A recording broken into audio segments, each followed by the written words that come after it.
Iyov continues words to his friends, Ruchi, chapter 17, Parak Yud Zayin. Ruchi chubala yamai nizachu kvarim li. My spirit is crushed, my days run out. The graveyard awaits for me. Imlo hatulim imadi uvahamrotam talan ena eni. Surely mocking men keep me company, and with their provocations I close my eyes. There are actually two ways of looking at this verse. The translation I have here is saying that it's you, my friends, who are causing me. The grave is awaiting me. You are the hatulim. You are the ones who are keeping me company and causing me trouble. There are others who understand this word as no, it's talking about the misery. It's talking about the pain. It's talking about the suffering.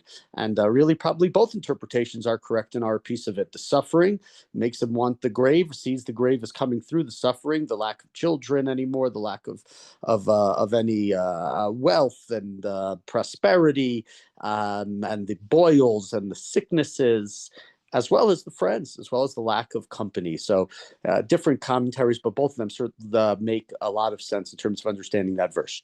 Pasuk Gimel, Simana Arveni Imach Mihu Liadi Yitakea. Come now, stand surely for me. Who will give his hand? Who's going to give me their hand? Ki livam tzafanta misachel al kain lo teromem. You have hidden understanding from their minds, therefore you must not exalt them. Lachelek yagid re'im ve'einei vanav tichalena. He informs on his friends for share of their property. His children's eyes pine away. V'hitzigani limsholamim v'tofet lifanim eheyeh. He made me a byword among the people. I become like a tophet of old. Iyov here is saying, God, right? Look what the punishment, the trouble, the horrors you've done to me. I'm like, I'm something that when people want to say, talk about shame, talk about suffering, Iyov is going to be the person that is mentioned, the person who is suffering. And here this word tophet. What is a tophet? A tophet, the book of Yirmiyahu, is the idea of it was the place of it was the shrines where people would burn their sons and daughters in fire. And I can read to you from Yirmiyahu. It's from the 7th chapter of Yirmiyahu. Vanu bamot hatofet asher begay ben hinom l'srofet b'neihem v'epenotem ba'esh asher lo tziviti v'lo alta. We're going to Yirmiyahu. God is saying prophecy from Yirmiyahu there, and they built the shrines of Tophet in the valley of Ben Hinnom, if you know the Sultan's pool there, right outside Jerusalem, Gay Ben Hinnom, to burn their sons and daughters in fire, which I never commanded, which never came to my mind. This was not me who was commanding this. And on the one hand, it seems to be Yirmiyahu.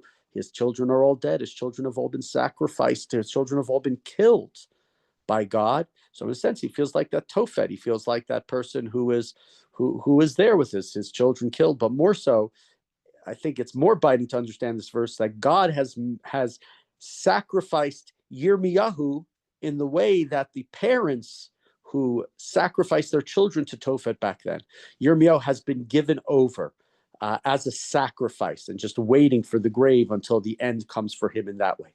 Continue verse 7.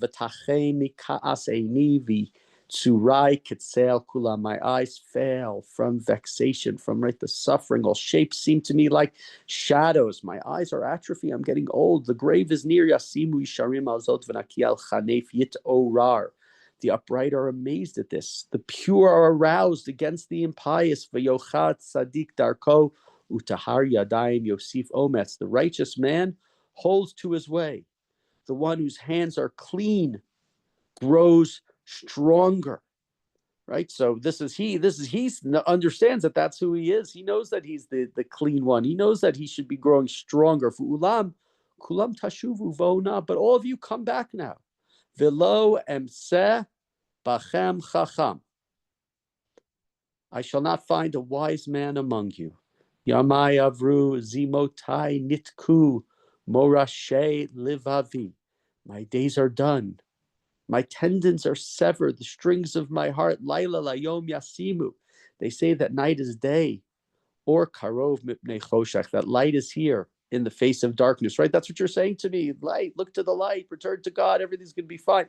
But I just see choshech. Im akveh sha'ol beiti, b'choshech rifadati yitzuai. If I must look forward to Sha'ol, to the never world, to the end, to where I'll never come back from as my home, and make my bed in the dark place. La shachat karati aviata imi ba'achoti larima. So say to the pit, you are my father. Say to the maggots, you are my mother. You are my sister. Very difficult to understand chapter, but right, he's obviously showing a lot of sadness, a lot of disappointment, a lot of the grave is coming for him. He has asked, and he was feisty, and he wants his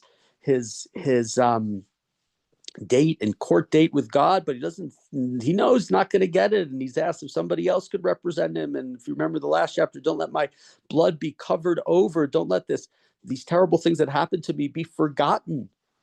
Right? This has to be remembered, but he doesn't see it. What is he? He's going to the pit. The pit is his father. The maggots are his mother. That's where his future is. That's who he's going to be with. And he continues, Vaye efo tikvati. Where is my hope? V'tikvati mi yeshurena. Who can see hope for me? Right? His friends have said in different ways, the hope will come if you return to God, you admit your sin, you say you've done. He's saying there's no hope. The maggots are my mother and sister. The pit is my father. That's who I am. That's who I am. I am lowly. I've been punished. There's no returning back. There's nothing good that I can get to. Badei Shaol Radna im Yachad al Afar Nachat. Will it descend to Shaol? Shall we go down together in the dust? Right here, he's finishing his expression. This whole chapter is a very, very sad chapter. His limbs, his body, everything's going to go down to the end. Everything's going to go down. There's not going to be anything further. And if you think, just coming off the last chapter where he said, don't let the dirt cover me, not only is the dirt going to cover him, not only, right, he asked yesterday's chapter, which is all part of one speech, let the heavens and the earth remember me and bring my case before God, in the same way that sort of at the end of Sefer Devarim, Azinu Hashamayim, Azina Aretz, right, where Moshe gets the Shamayim, the Aretz, to be the witnesses of the song to Bnei Yisrael. Iyov now to me is he was asking, don't let me be covered over. And now what is he saying? I've been covered over. Not only covered over, I'm not just, a 3 feet of dirt or whatever that's covering over my grave, but I'm going down all the way to Sheol. I'm going down to the netherworld. I'm going to be forgotten. Who am I going to be? I'm just going to be one in the pit. I'm just going to be somebody who's been eaten up by the maggots. And this is a chapter where it seems that his hope, his desire, his court case is standing in front of God and letting his suffering amount to something. He's given up hope in that opportunity to come. It's a difficult chapter. It seems to be one of the chapters of real hopelessness for him.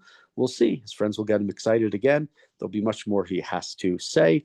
But this is the end of the third speech that he's given here in chapter 17. And I'm trying to pause my recording, but people get to see me awkwardly trying to turn it off.